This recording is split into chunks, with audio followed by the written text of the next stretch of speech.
सांसें, पौधे जीवन, कुदरत का है ये उपहार। इन्हें संवारें, इन्हें बचाएं, जीवन में हम लाएं बहार।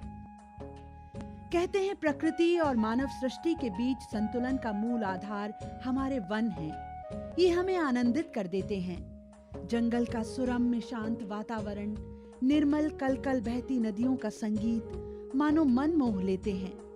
ऐसे ही दिल को छू लेने वाली जगह है भारत का हृदय प्रदेश मध्य प्रदेश, जो विविधताओं से भरा एक ऐसा प्रदेश है जिसका लगभग 1/3 हिस्सा हरा भरा है। वन विभाग के लिए ये एक बड़ी चुनौती है कि हमारे वन ऐसे ही हरे भरे और फले फूले रहें, जिससे इसके आसपास रहने वाले आदिवासियों और ग्रामीणों का वनों से जीविकोपार्जन का स्रोत हमेशा बना रहे। और इसी सकारात्मक सोच के कारण आज मध्य प्रदेश देश का पहला ऐसा राज्य है जिसने भारत की प्रथम वन नीति के अनुसार सफल रूपरेखा बनाकर कार्य शुरू किया और इस गौरवमयी परंपरा को आज भी आगे बढ़ा रहा है। सब सुखी हों, सभी रोग मुक्त रहें, इस भावना के साथ प्रदेश का वन विभाग वनों की उत्पादकता बढ़ाने और वनोपज की आवश्यकता की पूर्ति के लिए 11 अनुसंधान एवं विस्तार वृत्त और 171 पौधों की नर्सरी का संचालन करता है, जहां वैज्ञानिक प्रबंधन और नवाचारों द्वारा वन के वृक्ष जैसे साल, सागौन, शीशम आदि और फलदार वृक्ष जैसे आम, अमरूद, जामुन आदि, औषधीय पौधे जैसे नीम, तुलसी, आंवला, ब्रह्मी आदि तथा लाभ प्राप्ति हेतु अचार, महुआ जैसे पौधों को तैयार कर शासकीय, अशासकीय संस्थाओं और जनसामान्य को रोपण के लिए प्रदान किए जाते हैं। अरे बैठी है चिरैया डारा लो। और ये हर्ष का विषय है कि साल 2019 में वर्षा ऋतु के पहले लगभग 5 करोड़ पौधों का रोपण किया गया और वर्ष 2020 के लिए 6 करोड़ पौधों के लक्ष्य को प्राप्त करने के लिए सतत प्रयास जारी है।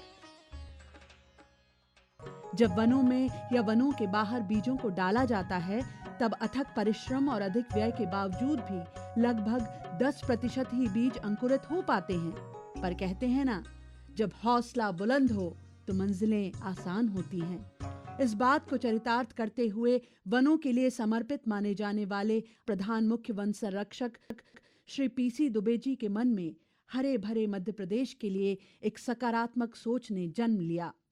जिन उद्देश्यों के लिए हम पौधे तैयार कर रहे हैं, ऐसे वृक्षों से बीज लाए जाएं जिनमें वो गुण पर्याप्त मात्रा में दिख रहे हों। पौधों को तैयार करने में हम जैविक खाद का उपयोग करें, पौधों को ट्रेनिंग, प्रूनिंग और उनका स्थान परिवर्तन, ग्रेडिंग, उनके बीच में स्पेसिंग करना, नियंत्रित सिंचाई करना, आधुनिक विधियों तकनीकों का उपयोग करके हम ऊर्जा और पानी की बचत कर सकें। साथ ही साथ रोपणियाँ केवल पौधे तैयारी का ही केंद्र के रूप में ना रहे, परंतु विविध गतिविधियों के रूप में, मनोरंजन के केंद्र के रूप में, नॉलेज प्राप्त करने के लिए और विभिन्न प्रकार के जैविक उत्पाद तैयार करने का केंद्र के रूप में विकसित हो सके, इस दिशा में भी प्रयासरत है। वृक्षारोपण और संवर्धन करते रहना जरूरी है ताकि हमारे प्रदेश की धरती, हमारे जीवन का संतुलन और शोभा बनी रहे। इसीलिए प्रदेश का वन विभाग विस्तार वानिकी के तहत रोपणियों का आधुनिकीकरण और सतत विस्तार में लगा रहता है। इन रोपणियों में पौधों की 32 संकटापन्न प्रजातियों यानी लुप्त प्राय प्रजातियों को बचाने के लिए रिसोर्स मैपिंग कर पौधों की तैयारी की जाती है और यूरिया और केमिकल युक्त खादों का प्रयोग पूरी तरह से बंद कर जैविक खाद का उपयोग किया जा रहा है। साथ ही उत्पादकता बढ़ाने के लिए वर्मी कंपोस्ट के उत्पादन को बढ़ावा दिया जा रहा है। अच्छी गुणवत्ता के पौधे तैयार करने के लिए समस्त रोपणियों में वर्मी कंपोस्ट के माइक्रोब्स का तथा कीटनाशक के रूप में जीवामृत का पौधों पर प्रयोग किया जा रहा है। इसी के तहत प्रदेश की वन रोपणियों में विश्व स्तरीय वर्मी कंपोस्ट तैयार होती है। रोपणियों को उनकी कार्यकुशलता के आधार पर श्रेणीबद्ध किया गया है। प्रत्येक रोपणी में वहां कार्य करने वाले कर्मचारियों के लिए स्वच्छ पेयजल एवं स्वच्छता का पूरा ध्यान रखा जाता है और उन्हें सामुदायिक स्वच्छता के लिए प्रेरित भी किया जाता है। साथ ही उनके स्वास्थ्य का ध्यान रखने के लिए समय समय पर स्वास्थ्य शिविर का आयोजन भी होता है। बदलते समय के साथ रोपणियों में भी नवाचार के तहत सीसीटीवी कैमरे लगाए गए हैं। जैव विविधता उद्यान, औषधि उद्यान, योगा केंद्र, मनोरंजन केंद्र आदि की भी व्यवस्था की गई है एवं विस्तार किया जा रहा है। लोगों को, खासकर बच्चों को पौधों की जानकारी देने के लिए अनुसंधान विस्तार की नर्सरियों को इको पर्यटन स्थलों के रूप में विकसित किया जा रहा है।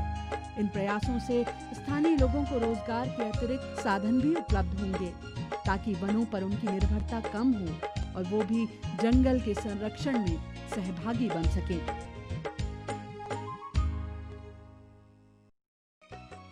निसंदेह वन विभाग विस्तार वानिकी के इन सतत प्रयासों से अल्प समय में ही प्रदेश की धरा वृक्षों से हरी भरी हो जाएगी। चहुं ओर सुख, समृद्धि एवं शांति की अनहद बयार बहती नजर आएगी।